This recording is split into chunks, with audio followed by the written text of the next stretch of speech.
वीर्य से परिपूर्ण साधक या भिक्षु एक ऊर्जावान अवस्था का अनुभव करता है।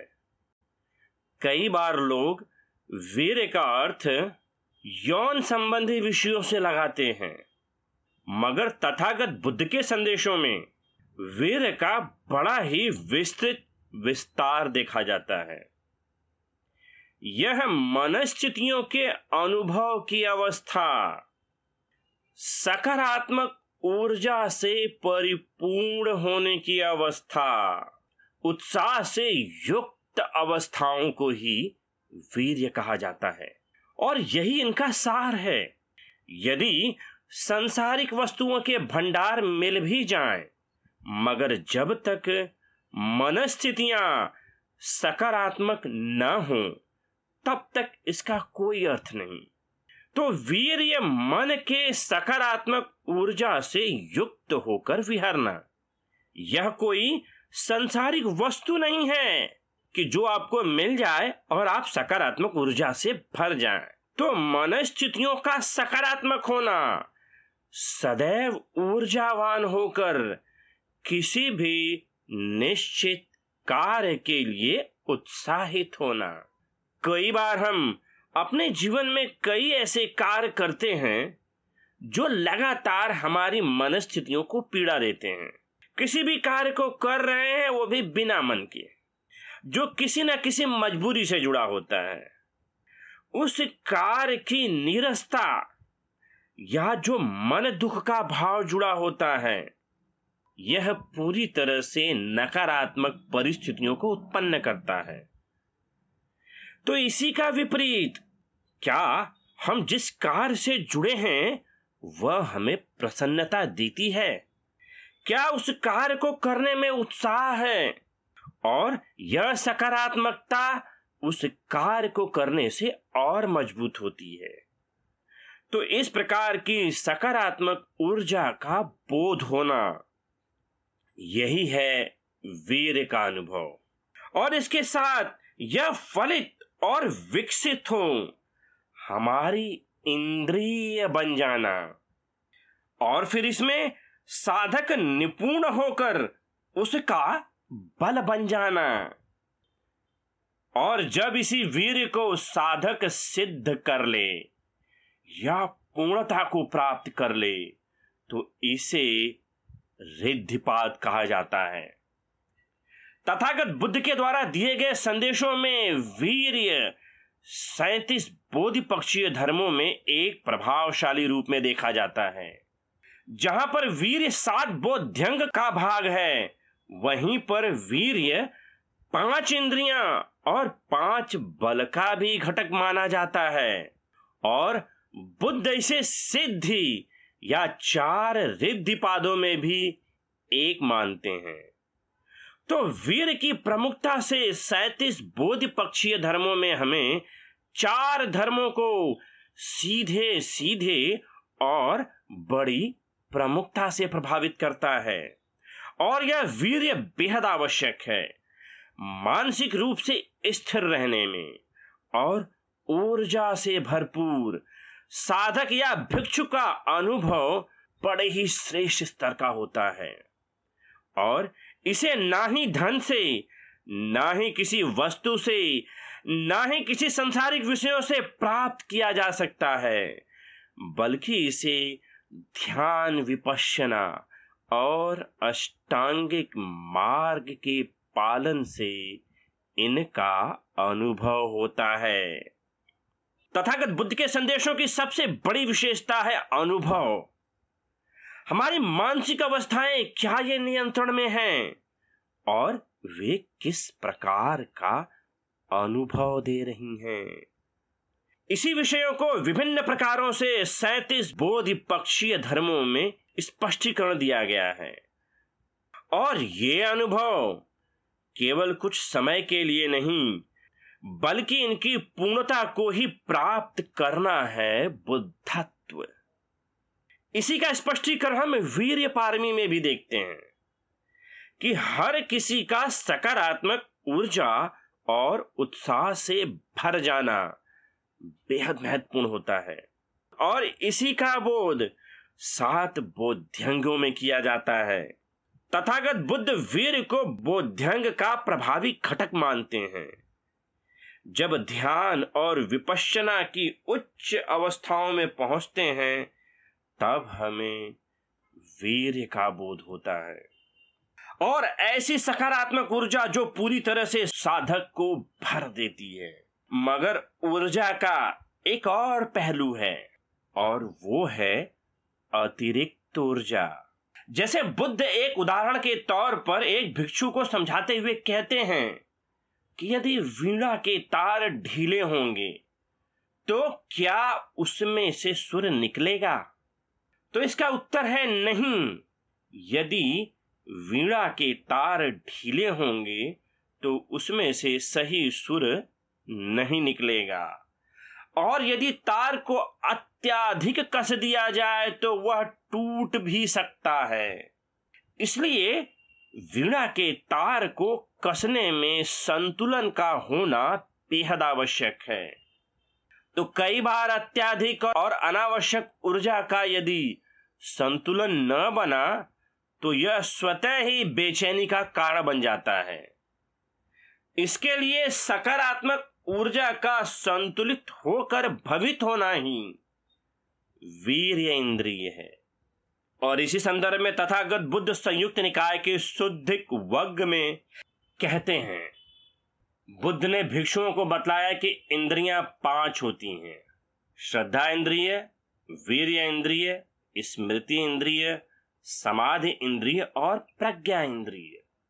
इन 5 इंद्रियों के समुदाय अस्तगमन, आस्वाद, दोष और इनसे निस्सरण यानी छुटकारे को यथार्थ जानने से आर्य श्रावक सोतापन्न कहलाने लगता है, और ऐसा ही यथार्थ जानकार उपादान रहित हो विमुक्त हो जाए तो अरहत कहलाता है। तो श्रमण अथवा ब्राह्मण ऐसा यथार्थ नहीं जानते। वे इस जीवन में श्रमणत्व अथवा ब्राह्मणत्व का स्वयं अभिज्ञा से साक्षात्कार कर विहार नहीं कर पाते। तो इस प्रकार इन इंद्रियों का उदय और समाप्ति, इसके साथ साथ इनके आस्वाद, दोष और इनसे छुटकारे को यथार्थ जानने वाले को सोतापन्न कहा जाता है। और इस वीर्य इंद्रियों को कैसे जाना जाता है कि हम कहां से जानें कि हमारे अंदर कितना वीर्य या ऊर्जा की सकारात्मकता है? तो इसे जानने के संदर्भ में इसी सूत्र में बुद्ध आगे कहते हैं कि बुद्ध ने यह भी बतलाया कि किस इंद्रिय को कहां देखा जाता है। श्रद्धा इंद्रिय को देखा जाता है 4 सोतापत्ति अंगों में, वीर्य इंद्रिय को 4 सम्यक प्रधानों में, स्मृति इंद्रिय को 4 स्मृति प्रस्थानों में, समाधि इंद्रिय को 4 ध्यानों में और प्रज्ञा इंद्रिय को 4 आर्य सत्यों में। फिर उन्होंने यह भी स्पष्ट किया कि ये इंद्रियां क्या होती हैं। तो यहां पर 6 ज्ञानेंद्रियों से भ्रमित ना हों। ये 5 इंद्रियां हैं: श्रद्धा इंद्रिय, वीर्य इंद्रिय, स्मृति इंद्रिय, समाधि इंद्रिय और प्रज्ञा इंद्रिय। तो बुद्ध कहते हैं कि अगर इन्हें जानना हो या इन्हें देखना हो या समझना हो तो श्रद्धा इंद्रिय को 4 सोतापत्ति अंगों में, वीर्य इंद्रिय को 4 सम्यक प्रधानों में, स्मृति इंद्रिय को 4 स्मृति प्रस्थानों में और समाधि इंद्रिय को 4 ध्यानों में तथा प्रज्ञा इंद्रिय को 4 आर्य सत्यों में देखा व जाना जाता है। लेकिन हम यहाँ पर वीर्य इंद्रिय के संदर्भ में इसे जानने का प्रयास कर रहे हैं, तो हम यहाँ पर इससे वीर्य इंद्रिय के संदर्भ में ही जानेंगे। तो तथागत बुद्ध वीर्य इंद्रिय को 4 सम्यक प्रधानों में देखने के लिए कहते हैं कि हमारे अंदर क्या सकारात्मक ऊर्जा है, और यदि वो है तो कैसे जाने। तो इसे 4 सम्यक प्रधानों में जाना जाता है। तो हमारी सकारात्मक ऊर्जा या सकारात्मक उत्साह या वीर्य इंद्रिय को 4 सम्यक प्रधानों में जानते हैं। और 4 सम्यक प्रधान क्या, जिसे हम 37 बोधिपक्षीय धर्मों के घटक के रूप में भी जानते हैं। और इसी की परिभाषा को समझाते हुए तथागत बुद्ध संयुक्त निकाय के गंगापयाल वग्ग में कहते हैं, बुद्ध ने भिक्षुओं को बतलाया कि सम्यक प्रधान 4 होते हैं। अनुत्पन्न पाप पूर्ण अकुशल धर्म उत्पन्न न हो, इसके लिए मानस बनाना और प्रयत्न करना। उत्पन्न हुए पाप पूर्ण अकुशल धर्म विदा हो जाएं, इसके लिए मानस बनाना और प्रयत्न करना। अनुत्पन्न कुशल धर्म उत्पन्न हो, इसके लिए मानस बनाना और प्रयत्न करना। और उत्पन्न हुए कुशल धर्म बने रहें और उनकी बढ़ोतरी हो, इसके लिए मानस बनाना और प्रयत्न करना। तो हमारी ऊर्जा और उसके उत्पन्न प्रयासों को 4 सम्यक प्रधानों के प्रयास में जाना जाता है कि वीर के प्रभाव को पहले सम्यक प्रधान अनुत्पन्न पाप पूर्ण अकुशल धर्म उत्पन्न न हो, इसके लिए मानस बनाना और प्रयत्न करना।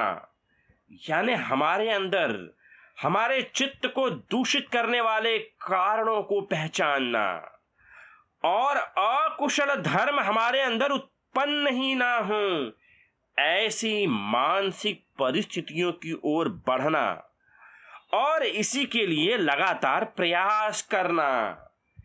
इसी प्रयास के दौरान वीर या सकारात्मक ऊर्जा का अनुभव किया जाता है कि हम इसे करने के लिए अंदर से कितना उत्साहित हैं, और यही उत्साह है वीर्य। फिर इसके दूसरे प्रयास में या वे अकुशल धर्म जो हमारे अंदर उत्पन्न हो गए हैं और अपनी नकारात्मकता से हमें प्रभावित कर रहे हैं, तो इस प्रकार के अकुशल धर्म या मन के अशांत करने वाले कारणों को अपने अंदर से समाप्त कर देना। लगातार इस प्रकार के प्रयास के लिए मानसिक परिस्थितियां बनाना और लगातार वीर या उत्साहित हो इन अकुशल धर्मों को अपने अंदर से समाप्त कर देना।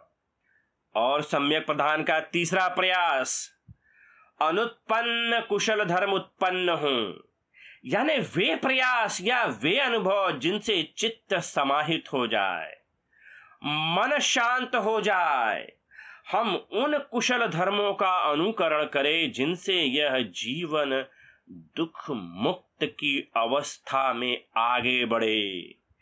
इसके लिए वीर से युक्त हो, सकारात्मकता से भर उत्साहित होकर मानसिक अवस्थाओं के लिए प्रयासरत रहना।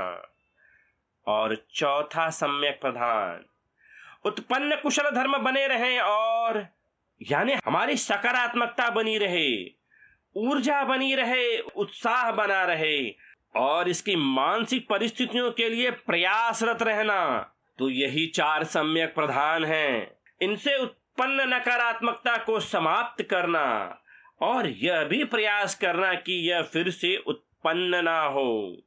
और वे धर्म जो कुशल हैं, दुख मुक्त की अवस्थाओं के लिए अग्रसर हैं, तो उत्पन्न कुशल धर्म बने रहें और नए कुशल धर्म उत्पन्न होते रहें। तो इसी का प्रयास वीर के सहारे किया जाता है। और साथ ही साथ इस प्रयास में यह भी देखा जाता है कि साधक या भिक्षु कितनी वीर या ऊर्जा या उत्साह से युक्त है। और इसी वीर इंद्रिय और 4 सम्यक प्रधानों के प्रयास के संदर्भ में बुद्ध आगे कहते हैं कि उन्होंने यह भी कहा कि जैसे गंगा आदि नदियां पूर्व की ओर बहती हैं अथवा समुद्र की ओर प्रवाहित होती हैं, वैसे ही इन 4 सम्यक प्रधानों को भवित करने व बढ़ाने वाला भिक्षु भी निर्वाण की ओर अग्रसर होता है। तो यह दुख मुक्त या निर्वाण की अवस्थाएं ही हैं जिसमें भिक्षु या साधक वीर्य इंद्रिय के सहारे वीर्य पारमी से परिपूर्ण होकर बुद्धत्व की तरफ बढ़ता है। धन्यवाद।